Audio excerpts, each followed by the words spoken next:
What is inside? No one comes in unless I invite them in.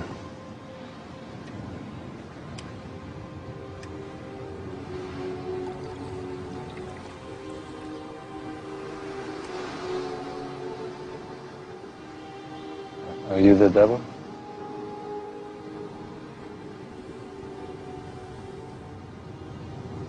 No. Who are you? My name is Jacob. I'm the one who brought your ship to this island. You brought it here? Why?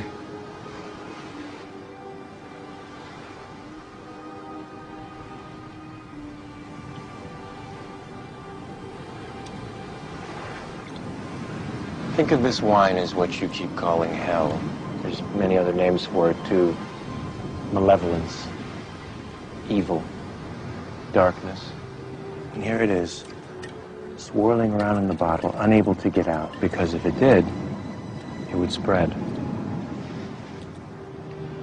The cork is this island. And it's the only thing keeping the darkness where it belongs.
Famous for his novel The Jungle Book, Rudyard Kipling, another Freemason, wrote a book called The Man Who Would One Day Be King. This was later made into a big-budget Hollywood film, starring the likes of Sean Connery, Michael Caine, and Saeed Jaffrey. The book is the story of two soldiers that journeyed to a country on the edge of India, a country that was once rumoured to contain great riches, that once belonged to Alexander the Great. Upon reaching the country, the two soldiers are captured by the local inhabitants, a people called Kafirs, named after their country, Kafiristan. When the two men are about to be killed, a necklace is discovered around the neck of one of the soldiers. Engraved on it is the symbol of the Masonic one eye. The Kafirs revere him as their god and attribute to him the divine attribute of immortality. The man himself first regards himself as a king, and then in his newfound power begins to regard himself really as being a god. From the Muslim perspective, if not that of others, the similitudes that can be drawn from this story are very interesting. The Muslim scriptures, called Hadith, contain many prophecies of the Prophet Muhammad. In these, it is prophesied that a man would arise from amidst the Kafirs, which means infidels in Islam, who would be recognized by his one eye and would be made a world leader, claiming first to be a king and then later to being God, and that he was seen immortal until an appointed time.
We have the answer.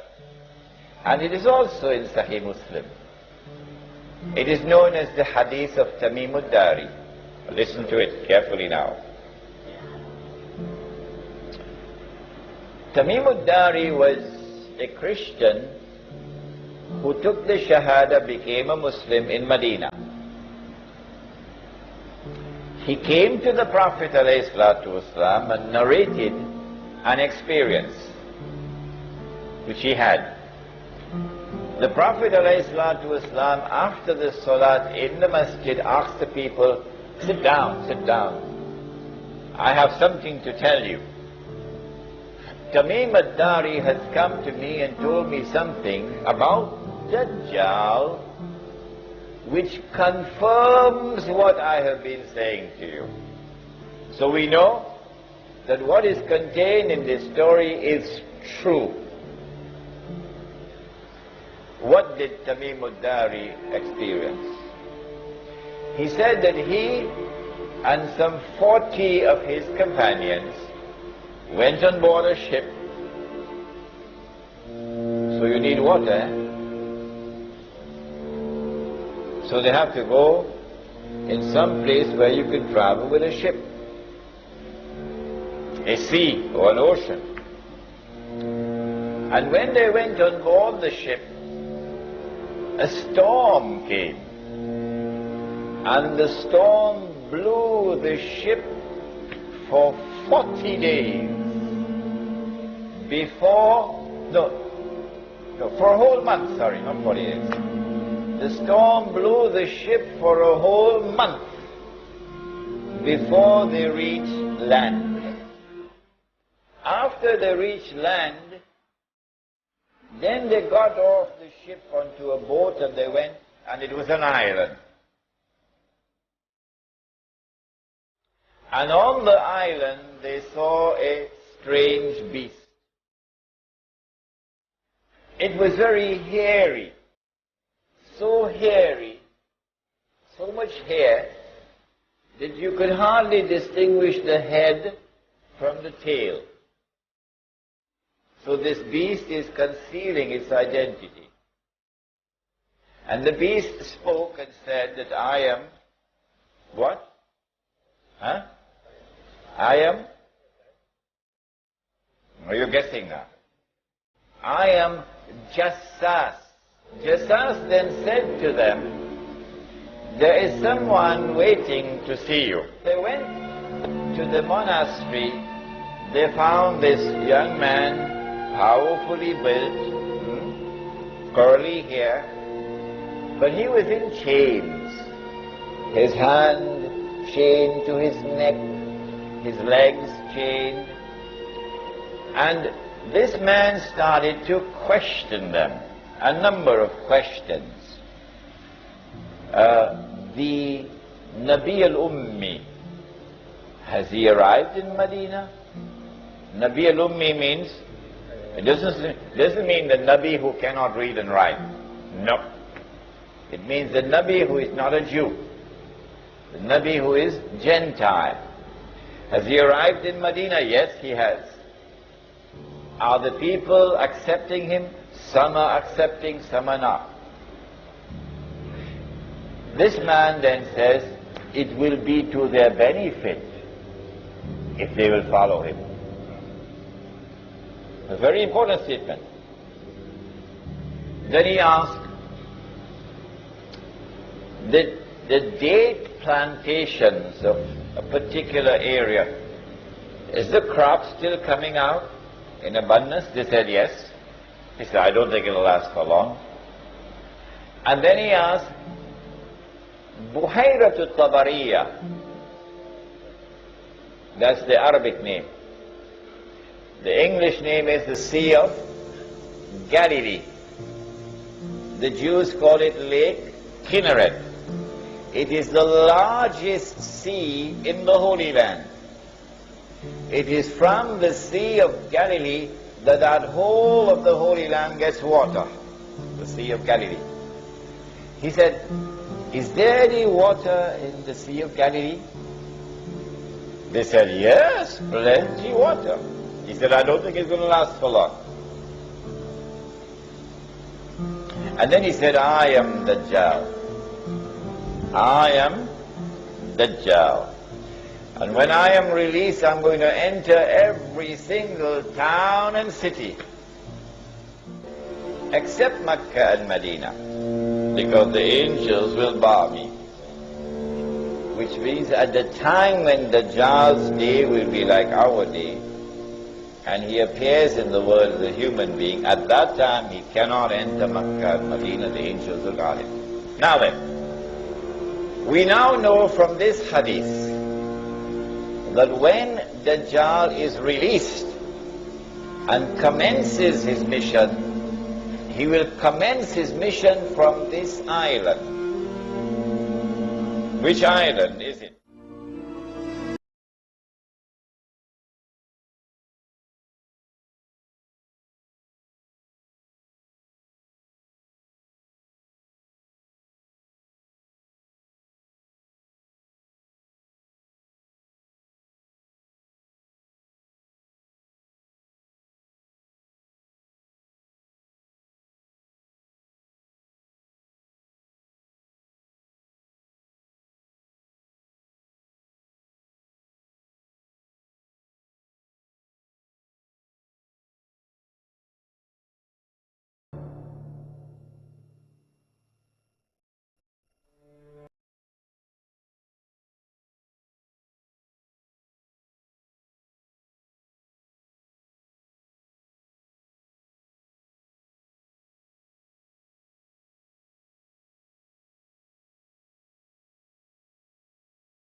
Bienvenue dans les 1,5 million de kilomètres carrés de l'océan Atlantique qui forme le triangle des Bermudes.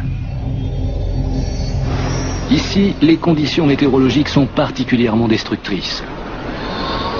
Un simple ouragan y développe plus d'énergie que 10 000 bombes atomiques. La houle y forme des creux pouvant atteindre 15 mètres, la hauteur d'un immeuble de 5 étages. Les vents peuvent y dépasser les 300 km/h, soit 4 fois la puissance d'une tempête ordinaire.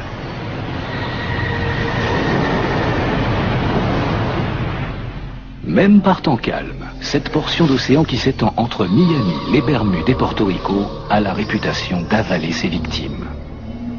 Certaines disparaissent sans laisser de traces, sans le moindre SOS. Et aucun survivant pour raconter ce qui s'est passé. D'autres reposent dans les cimetières d'épaves de navires et d'avions qui jonchent ces fonds.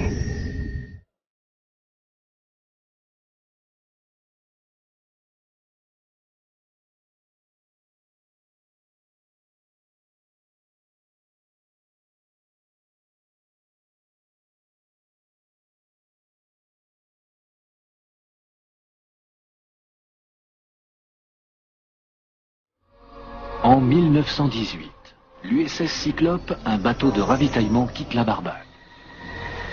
Peu après son départ, on perd sa trace. En 1963, le navire marchand britannique Sulphur Queen opère une dernière communication de routine avant de disparaître à tout jamais.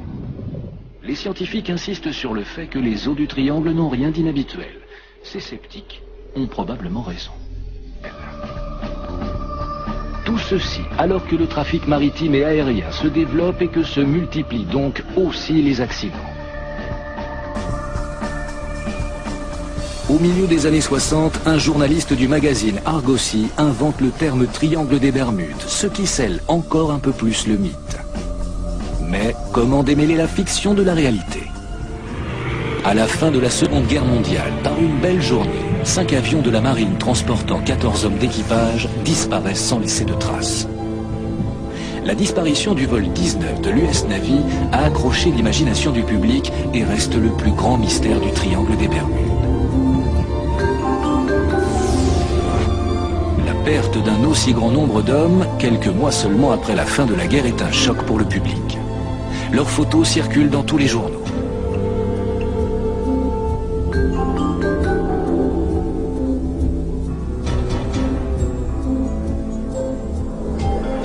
Ces jeunes soldats sont le symbole d'un des plus grands mystères de l'Amérique.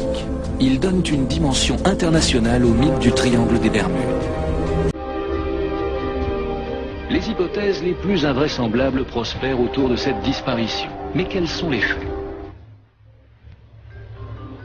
C'est à bord d'un avion identique à ceux de l'escadron, un Avenger datant de la Seconde Guerre mondiale, que nous avons suivi le même plan de route que le vol 19.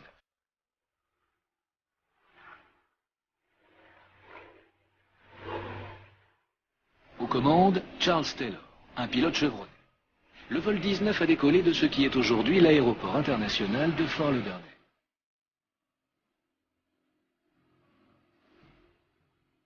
Les 4 premiers avions étaient composés d'un équipage de 3 personnes. Le 5e, d'un équipage de 2. Leur mission partait de Fort Lauderdale pour rejoindre Bimini, Great Harbor Cay, puis l'île de Grand Bahama, avant de retourner à la base. Le temps était au beau fixe, des conditions de vol idéales.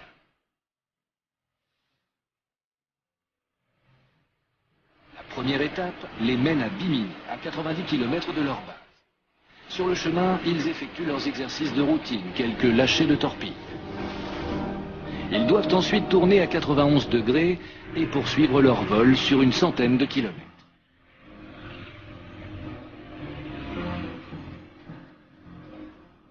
À ce moment, ils sont censés tourner nord-nord-ouest et voler encore 116 km.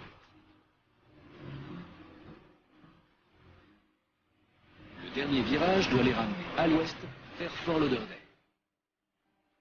Les rapports montrent qu'ils ont bien effectué les 3 premières étapes de leur mission, mais ils n'ont jamais réalisé ce dernier virage. Le contact est perdu à 19h04.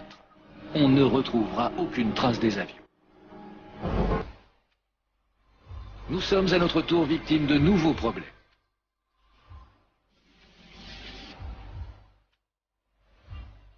Le pilote de l'avion qui nous suit pour filmer la reconstitution nous annonce qu'il a lui aussi des problèmes avec son indicateur de virage glissade.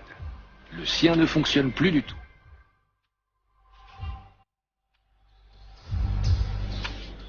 Il se passe quelque chose de très étrange ici. Quel est le problème? Qu'est-il en train de se passer?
Prophet said, alayhi salatu wasalam, about the false Messiah, Dajjal.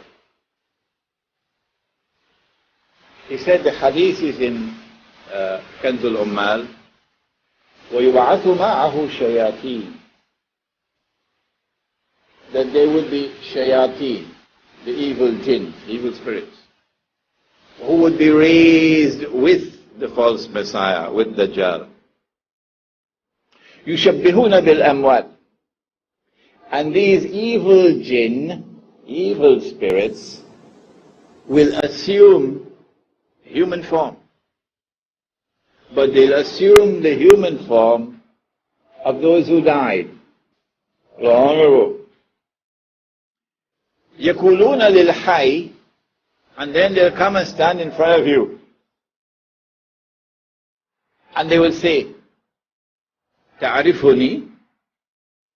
What's wrong, son? Don't you recognize me? I'm your father.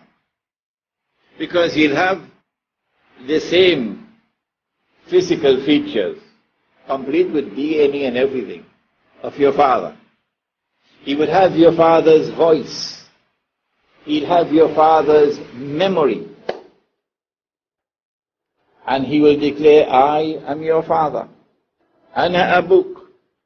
Ana akhuk. I am your brother who died 40 years ago. أو ذو قرابة من. Or he would impersonate someone else who is a close family.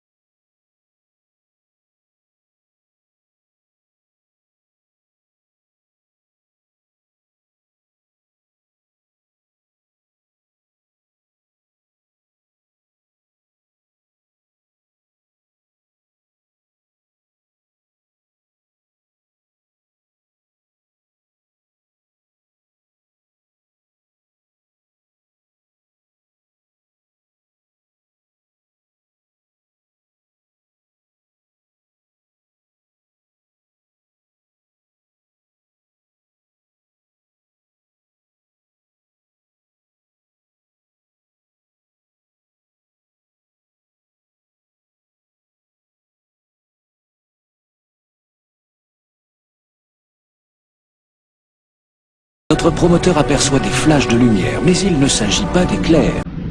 Il a l'impression que le nuage est chargé d'énergie.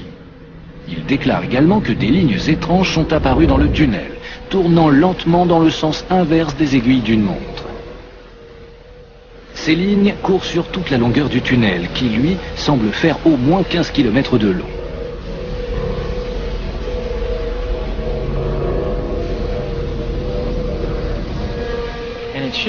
J'aurais dû mettre au moins 3 minutes pour atteindre le bout du tunnel. Mais ça ne m'a pris que 20 secondes. Gernon a l'impression d'être en apesanteur et lorsqu'il se retourne, il aperçoit des traînées de condensation se formant à l'extrémité des ailes de son avion. Le tunnel se referme lentement sur lui. Il pense que c'est une énergie électromagnétique qui a formé ce nuage magnétique autour de son appareil. C'est le moment le plus mystérieux de ce vol. Je ne volais pas à travers la brume. Je volais avec la brume. C'était une brume particulière. Il y avait une énergie électromagnétique dedans.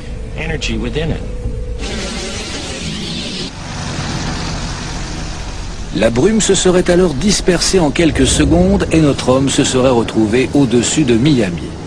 Lorsqu'il regarde sa montre, il se rend compte que son vol qui aurait dû durer 1 heure n'a en fait duré que 33 minutes.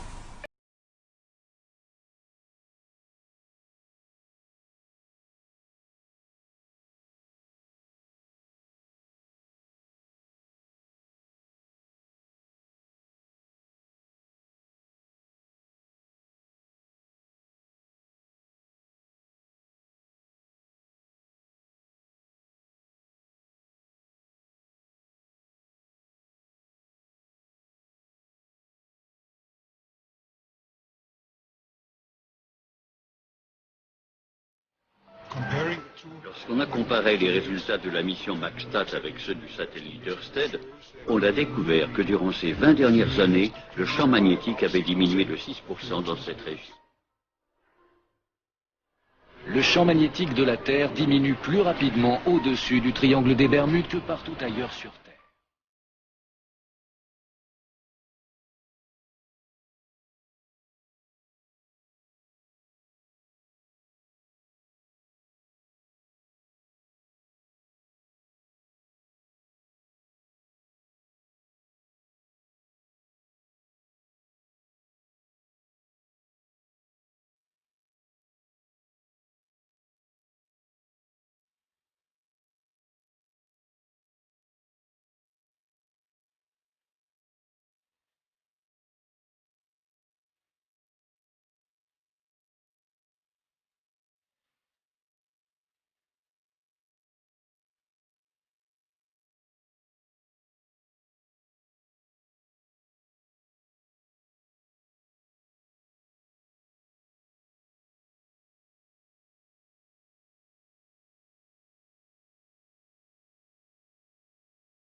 To go and question this Jewish boy, whose name was Ibn Sayyad. And having questioned him, the boy was rather impertinent in his answers. So Umar was annoyed. He said, "O Messenger of Allah, give me permission, I'll cut off his head." Today, of course, they see the terrorists. That's their polluted thinking. The Prophet said, "No, Umar. If he is Dajjal, you can't kill him. And if he is not Dajjal, then it would be sinful to kill him." Implicit, therefore, in that answer is that the possibility exists that he could have been Dajjal, and therefore the Dajjal was already released. Dajjal is already released. In the lifetime of the Prophet ﷺ, after the change in Qibla. So the door is closed now for Banu Israel to earn mercy.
For over 100 years, the Templars concealed their activities, fading into the background until they were little known and little remembered.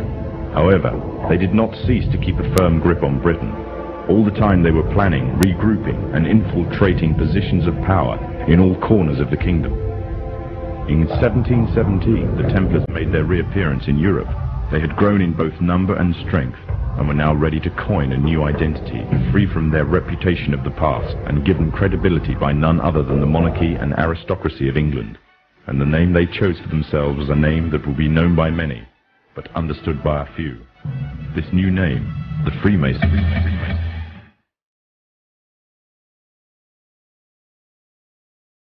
New identity and the grandeur of its members afforded the Masons with respect and dignity. The first royal member of the Freemasons was Frederick, Prince of Wales.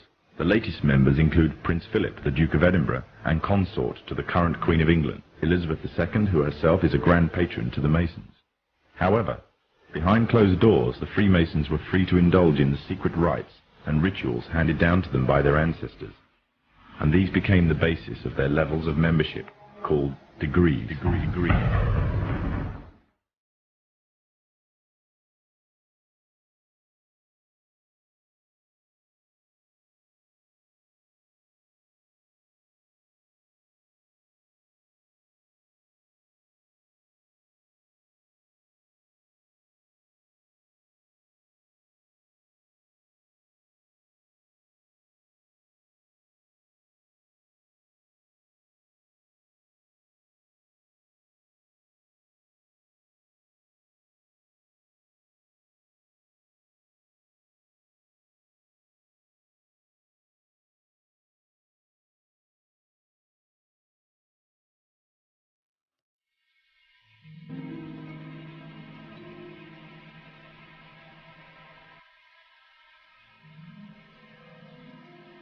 My name is Leo Lion Zagami. I'm now 37, soon to be 38, born 5th of March 1970, from an English-Scottish mother and a Sicilian father, both of aristocratic origin. One represents the Di Gregorio family of Sicily, which is an ancient aristocratic family connected to the Sacred Roman Empire, while instead my mother is a Lion family member of the Scottish Lion family, which is also the family of the Queen Mother of England, connected to the Queen. So basically I was born within an aristocratic background. For that reason it was possible for me from an early age to enter what is the world of the elite and what you know as the Illuminati, that are still existing today in various forms and different disguises and different names. But mainly they work for a pyramid of power that ends up in Jerusalem and Rome, and that represents both the Vatican and the Zionist establishment, together united to perform what they would like to be the New World Order, which is the result of their prophetic upbringing into this end-of-time scenario in which they see as a final result the kingdom of God.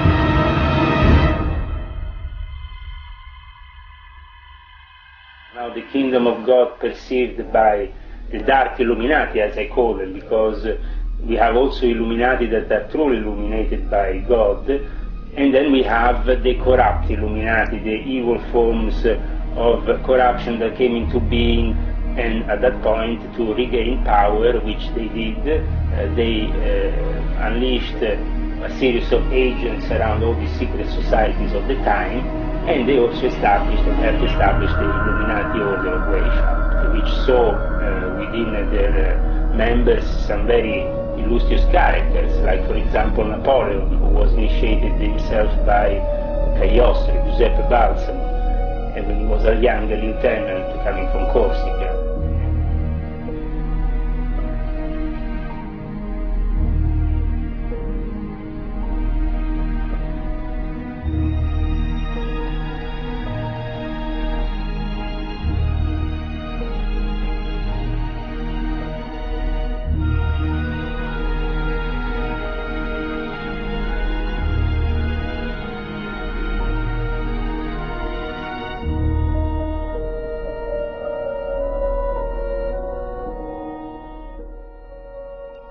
Voilà ce que nous devons dire aux foules. Nous adorons Dieu, mais c'est le Dieu qui s'adore sans superstition. À toi, souverain grand instructeur général, nous disons ceci, que tu peux répéter aux frères des 32e, 31e et 30e degrés. La religion maçonnique devrait être maintenue, pour nous tous initiés de haut degré, dans la pureté de la doctrine luciférienne. Si Lucifer n'était pas Dieu, Adonai, dont les actions prouvent sa cruauté, sa perfidie, sa haine pour l'homme, sa barbarie et sa répulsion pour la science, aurait-il calomnié avec ses prêtres? Oui, Lucifer est Dieu, et malheureusement Adonai est aussi Dieu, par la loi éternelle, selon laquelle il n'y a pas de lumière sans ombre, de beauté sans laideur, de blanc sans noir. L'absolu peut seulement exister comme deux divinités, l'obscurité étant nécessaire à la lumière pour lui servir de contraste, comme le piédestal est nécessaire à la statue et le frein à la locomotive.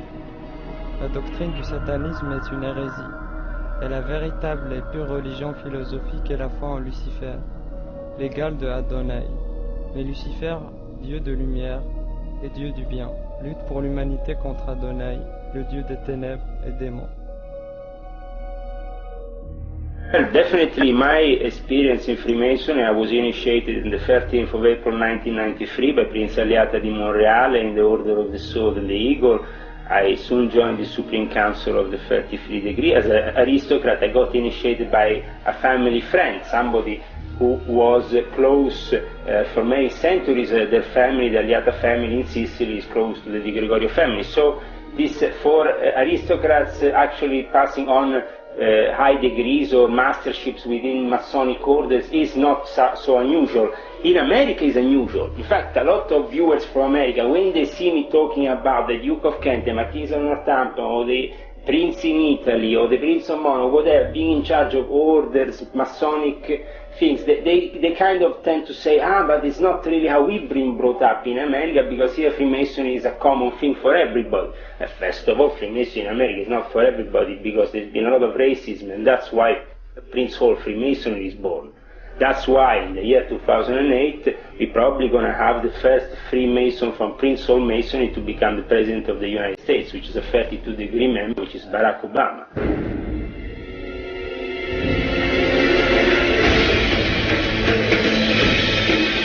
Barack Obama.